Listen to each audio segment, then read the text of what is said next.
It's been a good week in crochet.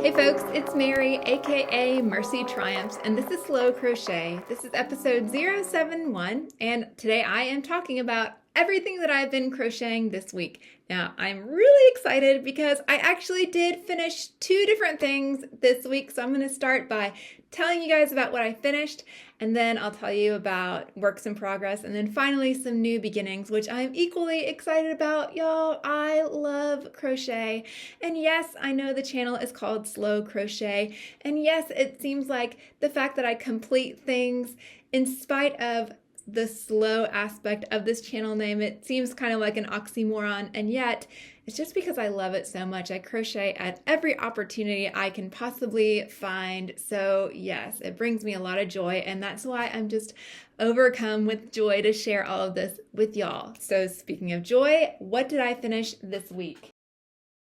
First thing I finished is a hat. Y'all saw my yarn untangling video, and this is what I was making in that video. It is the Crochet Seafarer's cap, the Watchman's cap by Beth. I've made a couple of these before. I just love them. They are worked side to side, and they involve a lot of slip stitches. But I love how long the brim is, and it'll just kind of fold over into a double ear warmer there. I know it's totally not the season right now in North America for hats, but I just wanted something that I knew I was going to love. And I have one of these that I've made with like a red superwash merino. That got a lot of use this past winter. So having a blue one as another option for the family, as well as myself, I think we're really going to enjoy having it. It is a little bit bunchy at the top, but not too bad. It does lay pretty flat. The yarn that I use for this is Plymouth Select by Plymouth Yarn. It is worsted merino superwash. It's 100% superwash fine merino wool.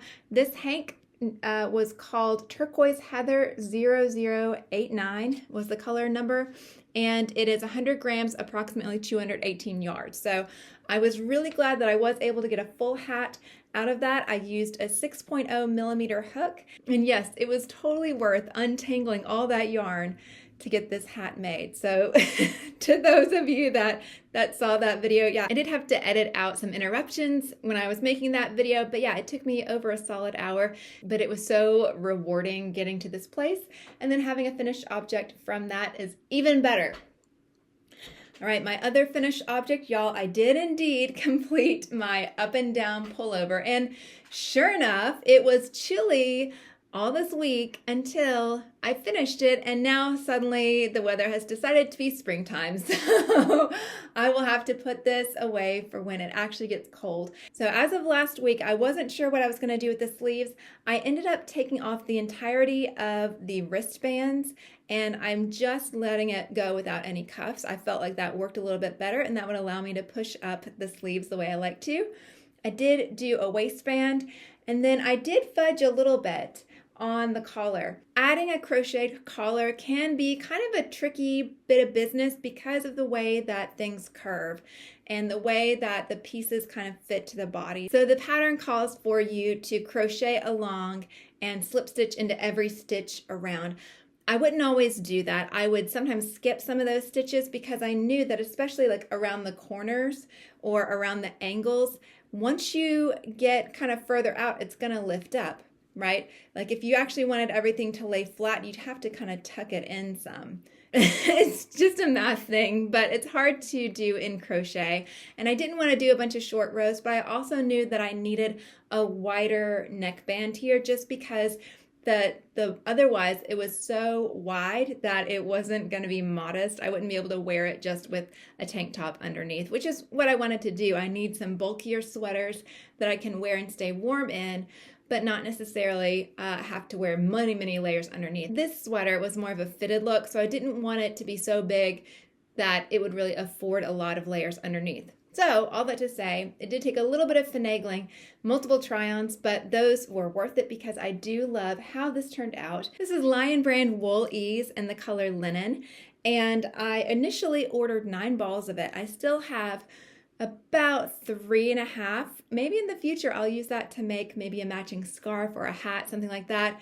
but I love Wool Ease. It's a classic. I'm excited that I have that for future projects. I did use a size 5.5 millimeter hook on this. I did work up my gauge swatch. The pattern itself is a little bit, you have to be a little bit tricky to make sure that you're right on, but again, it turned out beautifully.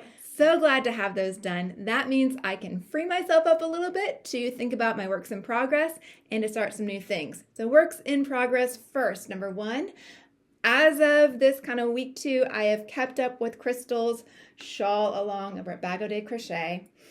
Okay, this is the front. I know this looks pretty dark. You can't really see the beauty of these jewel tones in there because the yarn is kind of twisted like a black and a colored together.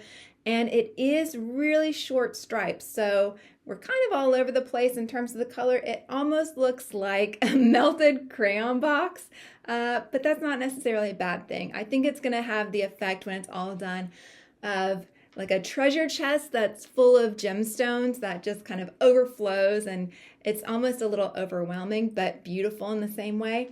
So glad that I'm able, at least for this week, to keep up with that. I'm not sure that I'll be able to keep up with it from week to week, but as of right now, we're good. So work in progress, awaiting the next set of videos to keep working on that. Other works in progress. I have my granny square bag, and I do have no crocheting done on this week, but what I did do is a lining.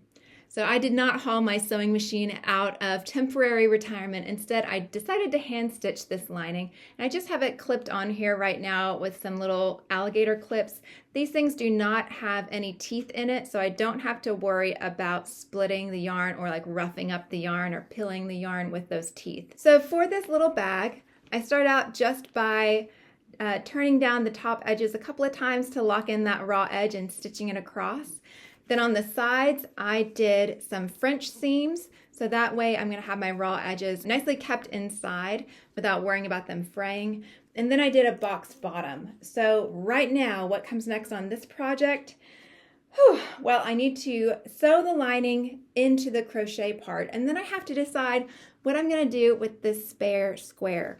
My options are, thank you, Lee, for suggesting that I put it in as a pocket, which I think would be really sweet, just to have like a little pocket maybe for some chapstick or lip balm or something like that right at the top, or maybe even nestle my keys in there right at the top.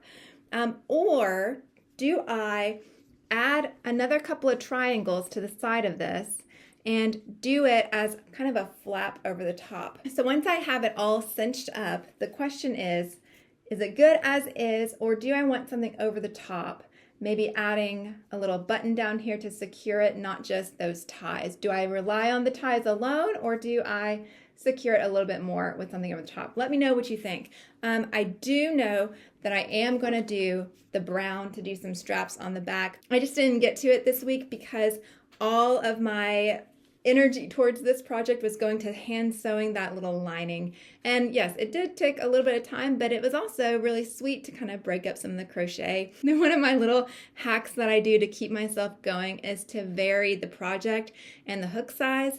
So something like this was another kind of iteration of that. So if I got a little bit tired working on one piece, I could do a little bit of stitching on this and then kind of go back and forth to keep it fresh, to keep things from getting too boring or repetitive.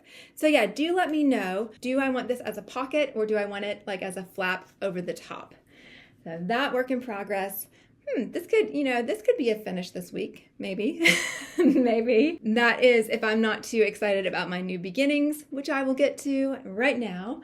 Number one, I'm making another hat. Not too long ago, I was watching some YouTubers unbox some mystery bags. I think it was from maybe Aberdeen's wool or something like that in Canada. And they were using Ella Rae Classic Superwash I had picked up at my local Yarny thrift store. This is 100 grams, 219 yards of superwashable wool made in Turkey.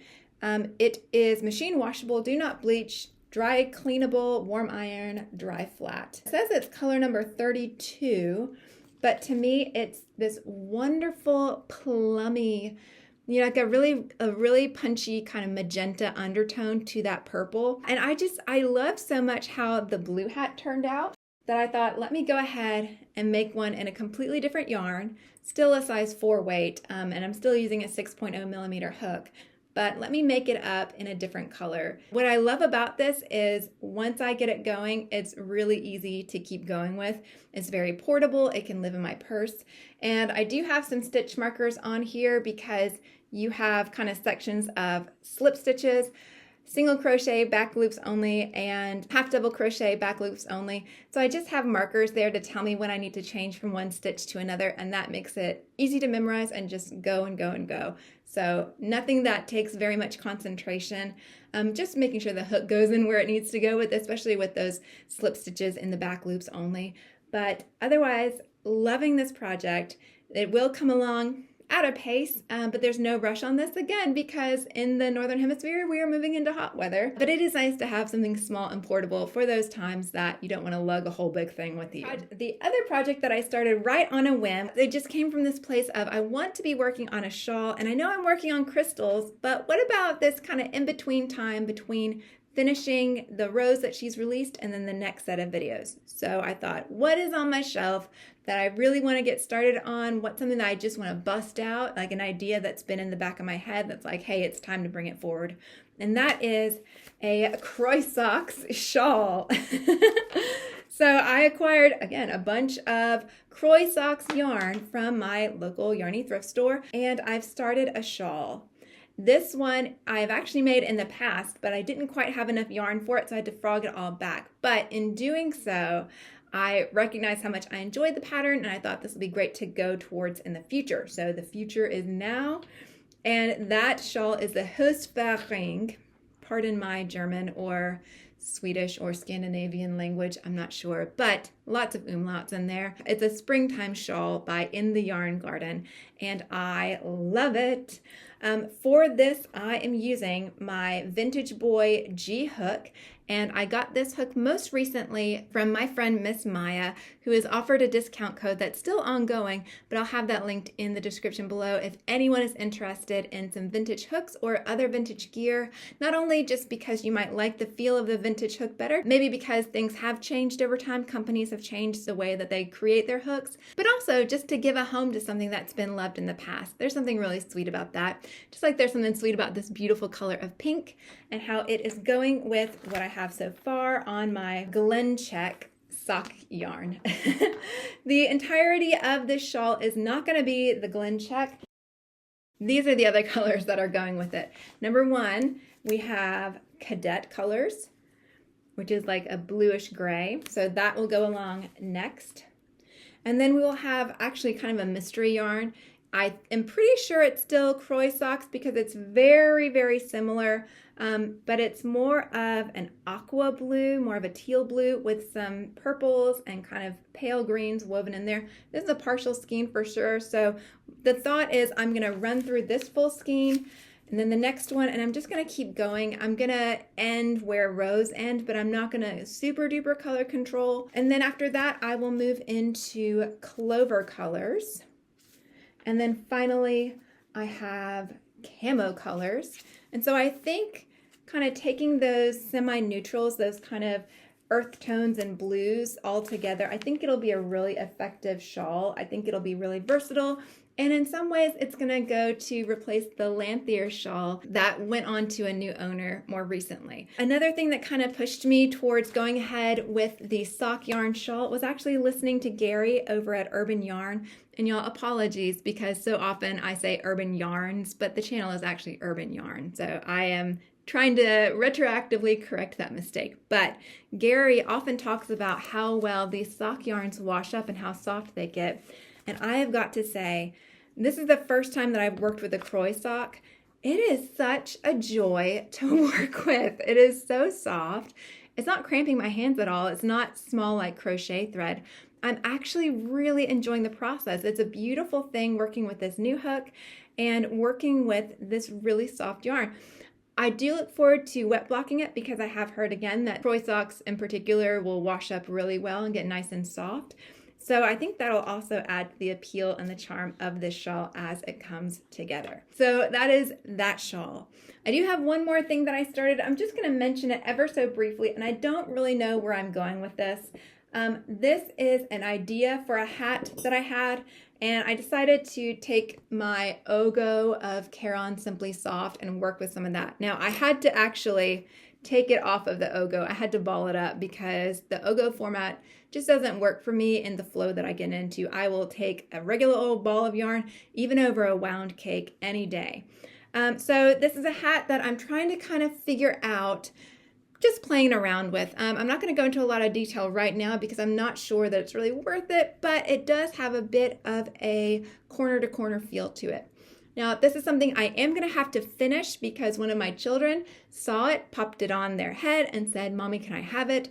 So I do need to finish it, and if I like how it goes, I might actually attempt another tutorial. Y'all, the world of tutorials, the world of crochet YouTube is fraught with peril.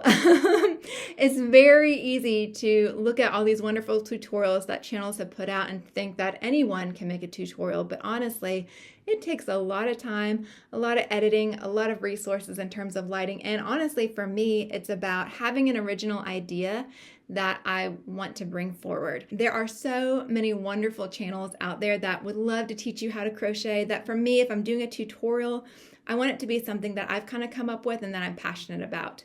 That said, I have tried one tutorial and I will keep it up as a reminder to myself to remain humble, and that all of these creative processes, whether it's crochet, whether it's video editing, all of it takes some time, takes a learning curve, and we all have to start somewhere. So all that said, this is a little project that I have started. If I like it enough, I might attempt a tutorial, but I'm not going to promise anything. And if I do, it's just going to be something that I'm excited about rather than trying to fit a niche or to be a certain person or a certain way just because I have a crochet themed YouTube channel. Okay, so TMI, I hope you don't mind. As y'all can see, as this video is like a little bit rambly and a little bit off topic today, I hope you don't mind. And if you do mind, please do let me know. And if you prefer rambly videos, please do let me know that as well. I do like to edit these things and I don't want to get too much off topic, but if y'all are interested in the little bits and details, please do let me know and I will go easier on myself on the editing in the future. So thank you so much for hanging out with me today. Thank you for letting me be overjoyed about this craft. Thank you so much for sharing my heart and love of this craft. Thank you so much to everyone who has subscribed. I've seen new folks coming along. I really appreciate y'all. Thank you for everyone who likes and shares and comments. Y'all are amazing. I feel like I say it all the time, but my comment section are full of the kindest, most generous people. Y'all have such beautiful hearts, and I really do mean that. I certainly do appreciate that. If I'm not your cup of tea, thank you so much for listening this long. I do appreciate you, and I do hope I will see you again soon. Bye.